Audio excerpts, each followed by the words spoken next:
নতুন বছরে নতুন চমক পশ্চিমবঙ্গের রাজনীতিতে, বলা যেতে পারে বিজেপি ভার্সেস টিএমসি, অর্থাৎ বাবুল সুপ্রিয় ভার্সেস অভিজিৎ গাঙ্গুলি। আমি ঠিক কেন এই কথা বলছি, কি হয়েছে দুজনের মধ্যে, চলুন জেনে নেওয়া যাক। ঘটনাটি ঘটেছে দ্বিতীয় হুগলি সেতুতে। বাবুল সুপ্রিয় পার্ক সার্কাস থেকে তার বাড়ি ফিরছিলেন দ্বিতীয় হুগলি সেতু হয়ে, আর অভিজিৎ গাঙ্গুলি কলকাতা থেকে হাওড়া যাচ্ছিলেন সেই হুগলি সেতু হয়ে। যেখানে বাবুল সুপ্রিয়র গাড়ি আগে ছিল আর পেছনে ছিল অভিজিৎ গাঙ্গুলির গাড়ি। অভিজিৎ গাঙ্গুলির গাড়ি নাকি বারবার হর্ন দিচ্ছিল। বাবুল সুপ্রিয় তার নিজের গাড়ি ড্রাইভ করছিলেন। হর্ন শুনতে পেয়ে বাবুল সুপ্রিয় জানালা দিয়ে মুখ বের করে বলেন, এত হর্ন মারার কি আছে। এই কথাটির পর নাকি পেছনের গাড়ি থেকে কটু ভাষা বেরিয়ে আসে। বাবুল সুপ্রিয় এটা বলেছেন। বাবুল সুপ্রিয় আরো বলেছেন যে তারপর তিনি তার গাড়ি দাঁড় করিয়ে পেছনের গাড়ির কাছে যান, দিয়ে বলেন যে এই ভাষা বলার কারণ কি। পেছনের গাড়িতে ছিলেন অভিজিৎ গাঙ্গুলি। দেখুন, দুজন আমাদের কাছে খুবই বিখ্যাত মানুষ। বাবুল সুপ্রিয় বর্তমান জীবন ছেড়ে দিন, আগে তিনি গায়ক ছিলেন, তাই আমাদের কাছে খুবই প্রিয়। আবার অভিজিৎ গাঙ্গুলিকেও ছেড়ে দিন, তিনি আগে ছিলেন কলকাতা হাইকোর্টের বিচারক, তাই আমাদের কাছে খুব প্রিয়। আর বর্তমান জীবনে বাবুল সুপ্রিয় টিএমসির এমএলএ, আর অভিজিৎ গাঙ্গুলি হচ্ছেন বিজেপির একজন সাংসদ। আর আজকের ভিডিওটি হচ্ছে দুজনের মধ্যে বচসা নিয়ে। কি কারণে বচসা বাঁধলো আর কি হলো তারপর সবটা জানবো এই ভিডিওতে। বাবুল সুপ্রিয় সামনে আসছিলেন, পেছনে ছিলেন অভিজিৎ গঙ্গোপাধ্যায়। তো বাবুল সুপ্রিয়কে হর্ন মারায় বাবুল সুপ্রিয় গাড়ির জানালা দিয়ে মুখ বের করে বললেন, এত হর্ন মারার কি আছে। তারপর তিনি নাকি শুনতে পান পেছনের গাড়ি থেকে কেউ কটু ভাষা বলছে, বাবুল সুপ্রিয় নিজে বলেছেন। তারপর বাবুল সুপ্রিয় গাড়ি দাঁড় করিয়ে পেছনের গাড়িতে যান, যে এই ভাষা বলার কারণ কি। অবশ্য অভিজিৎ গাঙ্গুলি এ ব্যাপারে বলেছেন তার গাড়ি থেকে কেউ কটূক্তি করেনি, বাবুল সুপ্রিয় মিথ্যা কথা বলছেন। সে যাই হোক, দুজন দুজনের তো কথা বলবে। এবার বাবুল সুপ্রিয় যেটা বলেছেন সেটা হচ্ছে যে পেছনের গাড়ি থেকে তাকে কেউ বলেছে কিসের একটা বাচ্চা, যেটা গালাগালির মধ্যে সবাই ব্যবহার করে থাকে। তো এই কথা শুনে বাবুল সুপ্রিয় খুব রেগে যান এবং পেছনের গাড়িতে চলে যান। ভাষা বলার কারণ কি এবং ক্ষমা চাইতে হবে, না হলে আপনার গাড়িকে এখান থেকে যেতে দেব না। তারপর সেখানে কিছু লোক জমা হয় আর ভিডিও বানাতে থাকে, তারপর বচসা আরো হয়।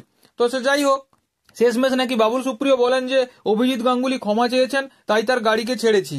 এরপর অভিজিৎ গাঙ্গুলির বক্তব্য। অভিজিৎ গাঙ্গুলি বলেছেন যে বাবুল সুপ্রিয় নাকি মদ্যপ অবস্থায় ছিলেন, মাতালের মতন আচরণ করেছেন, এসে গাড়িতে বসা অভিজিৎ গাঙ্গুলির হাতে আঘাত করেছেন, তার সঙ্গে হাতাহাতি করার চেষ্টা করেছেন।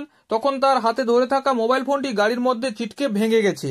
এবং তিনি আরো বলেন যে আমার সিকিউরিটি যতক্ষণ আমাকে বাইরে বেরোতে না বলে ততক্ষণ আমি গাড়ির বাইরে বেরোইনি, তাই আমি গাড়ির ভেতরে ছিলাম। আর বাবুল সুপ্রিয় এসে যাচ্ছাতা কথা বলছে। এর একটি কারণ, আমার গাড়িতে লেখা ছিল এমপি তমলুক, কারণ অভিজিৎ গাঙ্গুলি হচ্ছেন বর্তমানে তমলুকের এমপি বিজেপির। বিরোধী পার্টি হওয়ায় নাকি মিছে মিছে হেনস্থা করার জন্য বাবুল সুপ্রিয় এটা করেছেন। অভিজিৎ গাঙ্গুলির বক্তব্য। এখানে একটা টুইস্ট আছে।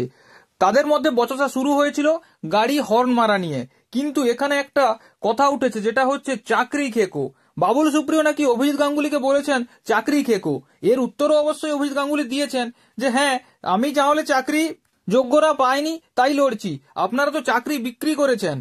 এবার এখানে আমার আপনার সবার প্রশ্ন যে ঝগড়া লেগেছে অন্য কারণে, এখানে চাকরির কথা কেন এলো? তাহলে কি অভিজিৎ গাঙ্গুলির কথাই ঠিক যে বাবুল সুপ্রিয় মিছে মিছে শুধুমাত্র বিজেপির এমপি জেনে হেনস্থা করতে এসেছিল? দেখুন, যাই হোক, ওগুলো না হলে ছেড়েই দিলাম, কিন্তু একটা কথা কিছুতেই বুঝে উঠতে পারছি না যে দ্বিতীয় হুগলি সেতু, যেখানে খুব ব্যস্ততম ট্রাফিক, 1 সেকেন্ডের জন্য নাকি গাড়ি দাঁড় করানো যায় না, গাড়ি সবসময় চলমান অবস্থায় রাখতে হয়, সেই জায়গাতে দুটো গাড়ি দাঁড়িয়ে কিছু মানুষ জমা হয়ে তাদের মধ্যে বচসা বাঁধে, পুলিশও আসে সেই জায়গাতে। এটা কি করে সম্ভব হলো? এটা আপনার আর আমার মধ্যে যদি হতো বা মানুষের মধ্যে হতো তাহলে কি হতো একবার কল্পনা করে দেখুন। শুধুমাত্র কি রাজনীতিতে যারা থাকে তাদের জন্যই সবকিছুই ছাড়, পুলিশ প্রশাসন তাদের কিছুই করতে পারে না বা কোনো রুল নেই তাদের জন্য? রুল সবই আমাদের জন্য। যেসব লোকদের আমরা চিনে এই সমস্ত গদিতে বসিয়েছি, তারাই মাঝ রাস্তায় এইরকম একটা সেন্সিটিভ জায়গায় দাঁড় করে ঝগড়া করছে। তাহলে ভাবুন আমাদের রাজ্যের অবস্থা কি রকম। আমাদের মাথার উপর এইসব লোকেরা আছে। অভিজিৎ গাঙ্গুলি অবশ্য বলেছেন যে তিনি বাবুল সুপ্রিয়কে গ্রেপ্তার করিয়ে ছাড়বেন। সে যাই হোক, গ্রেপ্তার করান কিংবা সে যাই করুন, আমি ওটা নিয়ে যাচ্ছি না। আমার প্রশ্ন এইটুকু যে ওই দিন পুলিশ প্রশাসন কি করছিল ওই জায়গায়, যেখানে এতক্ষণ দাঁড়িয়ে ওরা দুজনে ঝগড়া করছে, সবাই মিলে কি তাহলে তালি দিচ্ছিল?